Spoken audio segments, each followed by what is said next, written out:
Hello everyone and welcome to story time today. My name is Daphne and I am a Naiad Nymph from Greek mythology, the daughter of Helios, the river god. Now you may be wondering, what is Greek mythology? Well, Greek mythology are the myths or the folklore that the ancient Greeks used to tackle religion or the belief in where they came from and the foundation of who they are. So I'm here to tell my story today called Apollo's Tree. And this is the story of Daphne and Apollo. This is me, and that's Apollo. One day, when Apollo, the god of light and truth, was a young man, he came upon Cupid, the god of love, playing with one of his bows. "What are you doing with my bow?" Apollo asked angrily. "Don't try to steal my glory, Cupid. I've slain a great serpent with that weapon. Play with your own little bow and arrows." "Your arrows may slay serpents, Apollo," said the god of love, "but my arrows can do worse harm. Even you can be wounded by them." With that ominous threat, Cupid flew into the sky and landed on top of a high mountain. Then he pulled 2 arrows from his quiver, his little pack on his side. One had a blunt tip filled with lead. Whomever was hit by this arrow would run from anyone professing love. The second arrow was sharp and made of gold. Whomever was hit with this arrow would instantly fall in love. Cupid aimed his first arrow at Daphne, a beautiful nymph hunting deep in the woods. Daphne was a follower of Diana, Apollo's twin sister and the goddess of wild things. Like Diana, Daphne loved her freedom as she roamed the woods and fields.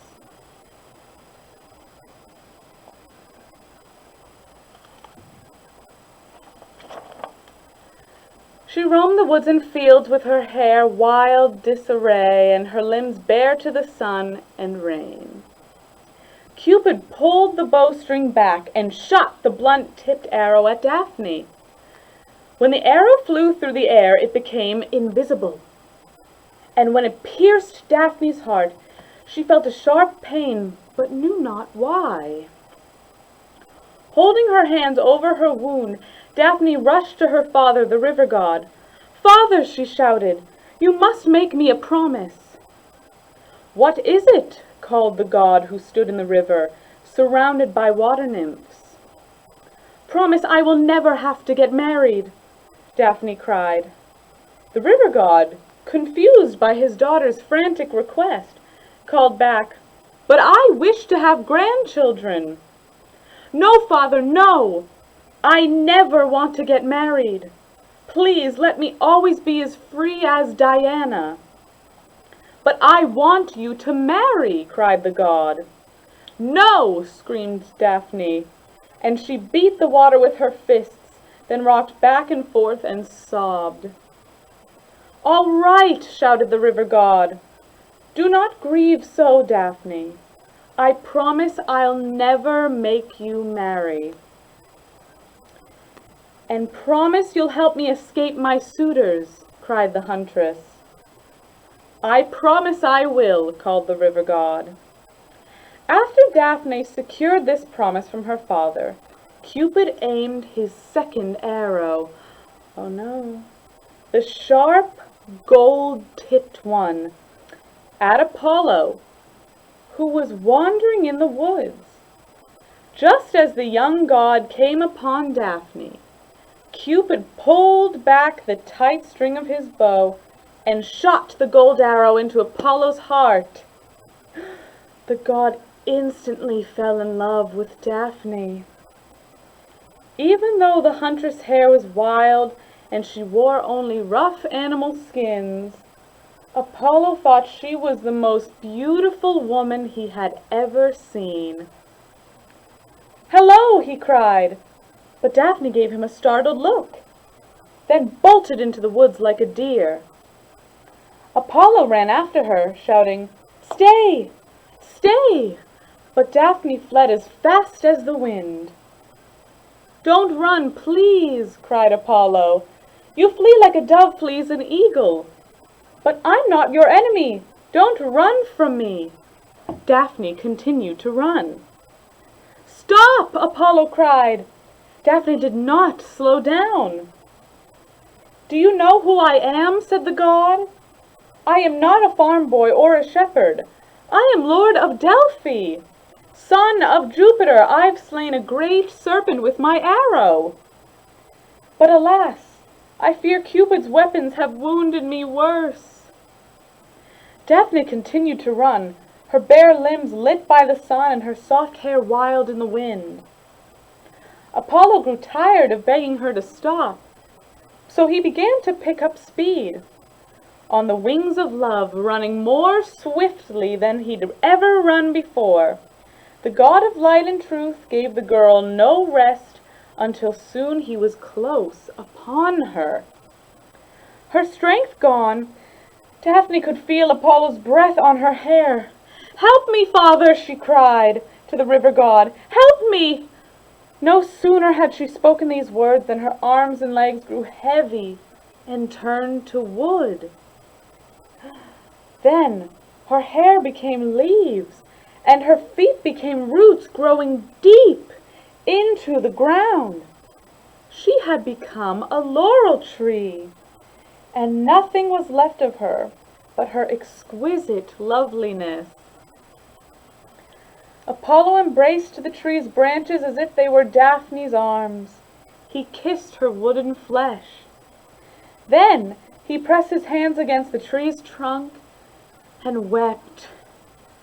"I feel your heart beating beneath this bark," Apollo said, tears running down his face. "Since you can't be my wife, you'll be my sacred tree. I'll use your wood for my harp and for my arrows. I'll weave your branches into a wreath for my head. Heroes and scholars will be crowned by your leaves. You'll always be young and green, my first love, Daphne." And see this wreath, these are the leaves of the laurel tree, which people wear in their hair as a crown for honor. It was used when they would have ancient races or rituals, and it was seen as a sign of sacredness, and so they would wear it on their heads. And so I and the tree became a symbol for all of Greece. Isn't that wonderful? Did you like Greek mythology? I find it very interesting. I have a lot of friends in it. So shall we read another one? How about Chariot of the Sun God? This is the story of Phaeton and Helios. There he is, on his chariot in the sun. Phaeton entered the gleaming palace of the sun god and walked to the throne of the room. He stopped in the doorway, blinded by the radiance of Helios, the sun god, who wore a purple robe and sat high on a throne of emeralds. Around Helios stood his attendants, whose names were day, month, year, century, hours, spring, summer, autumn, and winter. "Come to me, my boy," said Helios, the sun god. Phaeton stepped forward and bowed his head to shield his eyes from the sun's awesome brightness. Then he kneeled before the throne. "What brings you to seek your father?" Helios asked gently. "I came to get your promise that I am really your son," Phaeton answered. "The boys at school laugh at me and say I'm not, but my mother always said that my father is the sun." "Clymene is right," said Helios. "The nymph Clymene had a child by me, and it was you. To prove I'm your father, I'll give you anything you ask. I swear it by Styx, the river of oaths. Father, I've only one wish. I want to do what you do early each morning. I want to drive your fiery chariot alone across the sky and turn night into day." "Oh, no, "I cannot allow you to do that," cried Helios. "But you promise." "I spoke too rashly. Please, may the gods allow me to take back my promise." "It's too late, father," said Phaeton. "But this is the one wish I cannot grant, my son. The trip is too dangerous. Even Jupiter, greatest of all the gods, cannot drive my winged horses. They're hot with fire." Now, do you know who Jupiter is? Jupiter is also known as Zeus, the king of the gods, and you might have heard that name before. "I can drive them, father, if I'm really your son." "No, you can't. How can you fight the spin of the world? How can you fight the wild beasts and the terrible monsters?" But Phaeton only smiled at Helios. "I know I can do what you do, father," he said. The sun god tried to stall for time, but the goddess Dawn was coming quickly upon the palace, getting ready to throw open her crimson doors and to shine forth. The moon's thin crescent had vanished from sight. The stars had taken flight. It was time for Helios's fiery chariot to begin its daily course across the sky. Helios and Phaeton stepped out into the cool air where the chariot waited. The gleaming cart had tires of gold and spokes of silver, and every jewel imaginable sparkled in the rosy light of the early morning. As Phaeton walked around the golden chariot, marveling at its beauty, his father tried to think of ways to stop him from taking the terrible journey across the sky. But when birds began singing, Phaeton cried, "I must leave now, father," and he jumped into the shining chariot. The 4 winged horses stamped their hooves and breathed fire from their nostrils as 2 goddesses, both named Hours, fastened their jingling harnesses. The sun god rubbed a magic salve on Phaeton's face to shield him from the heat. He set his crown of flashing sunbeams on the boy's head. Then he looked at his son and sighed. "At least listen to my advice," he said. "Keep to the middle path. Do not veer off to the side. Neither get too high nor too low. For the sky and earth need equal heat. If you're too high, you'll burn the sky. And if you're too low, you'll burn the earth." "All right, father," cried Phaeton, as he held the reins proudly and the horses neighed and pawed the ground. "Follow the wheel tracks of my daily path," cried Helios. "Spare the whip and hold the reins tightly." "I will, father, I will." "And beware of the northern bear and the twisting snake in the sky." But before the sun god could say more, Phaeton snapped the reins. "It's time, father," he said. "Day's calling, night is gone." "Don't go, my son," shouted Helios. "Let me give the world light today." But Phaeton couldn't hear his father. The swift hooves of his horses ripped open the clouds. Then the winged steeds soared higher and higher into the sky. The chariot was so light, it tossed back and forth like a ship on stormy waves. The horses grew frightened and galloped faster until they were more swift than the east wind. Phaeton pulled hard on the reins, but he couldn't slow the horses down. He looked wildly, but he couldn't see the wheel tracks. The horses had left their worn path. Oh no! Now what did his father Helios say not to do? That's right, he said not to stray from his path.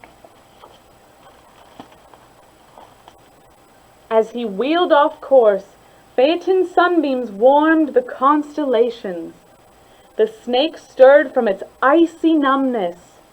The great bear woke in a rage and began lumbering about the heavens. Phaeton looked below, and when he realized how far away Earth was, he became sick with fright. He called in panic for his father's help. He yelled for his horses to stop, but the horses galloped out of control.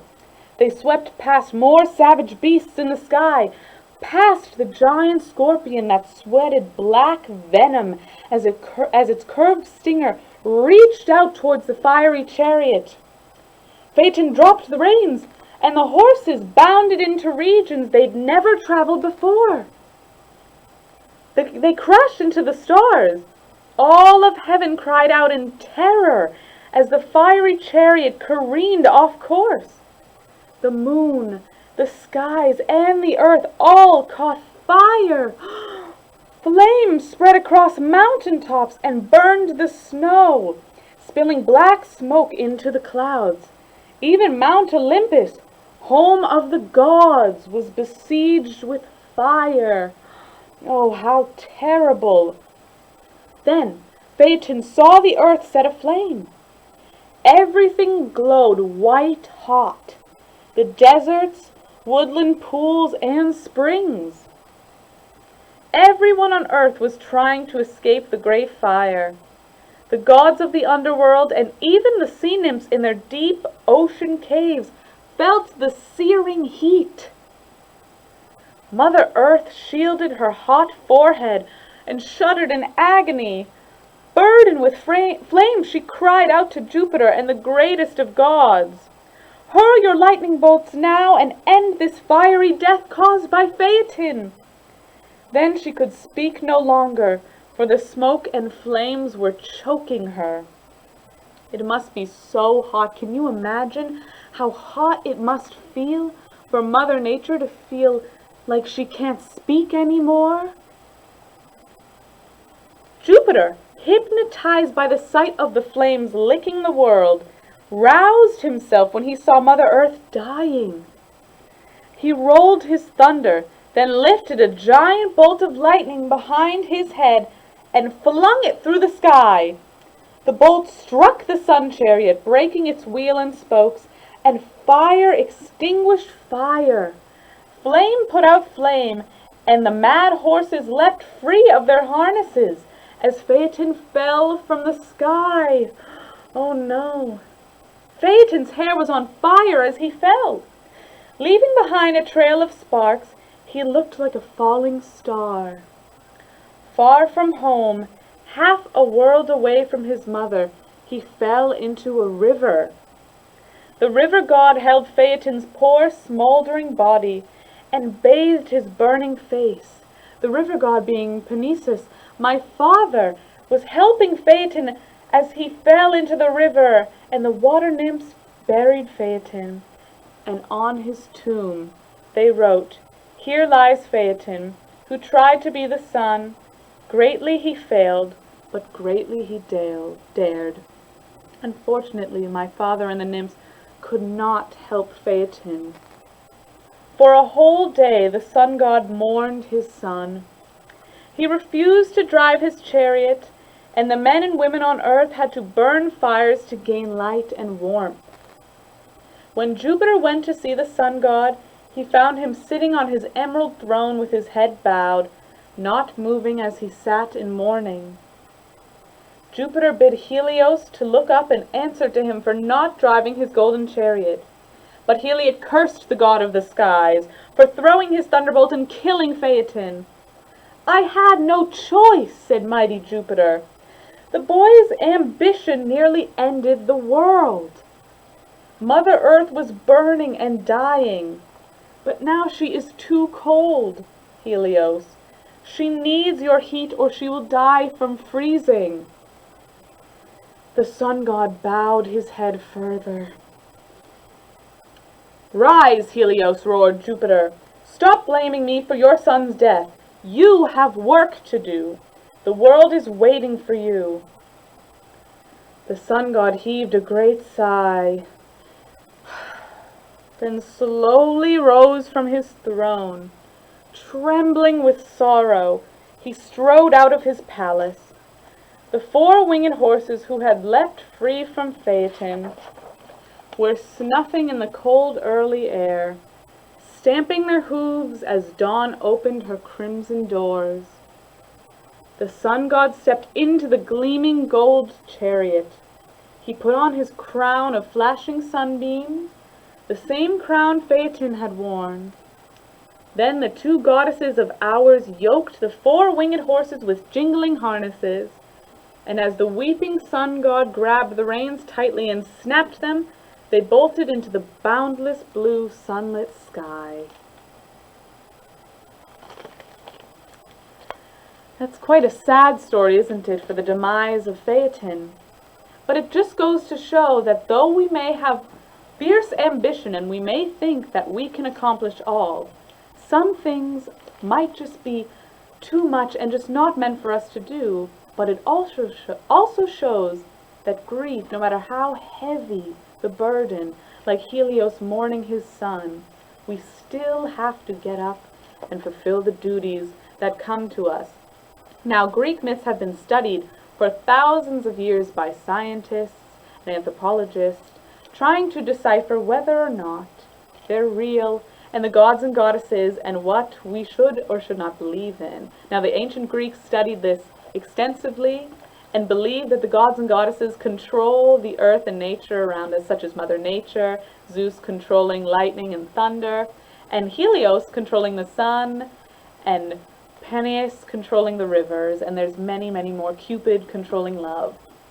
Now, it's up to you to interpret what you believe or what you don't.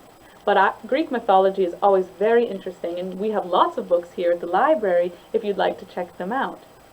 Now, thank you so much for listening to me, Daphne, share my story of Apollo's tree, and share the story of Apollo, Cupid, and Daphne and her father Peneus, and also the sun chariot and the sun god Helios and his son Phaeton, and what can happen if you don't listen. So thank you so much for joining into this week's story time, and I hope you enjoy next week as one of our final friends comes and visits the library and shares their story. I hope the Greek myths were something different and something exciting that you were able to take in, and maybe you'll want to look more into them. I know I had so much fun sharing my knowledge of my story with you, and I hope I can see you very soon. Thank you so much. Have a wonderful day. Bye-bye.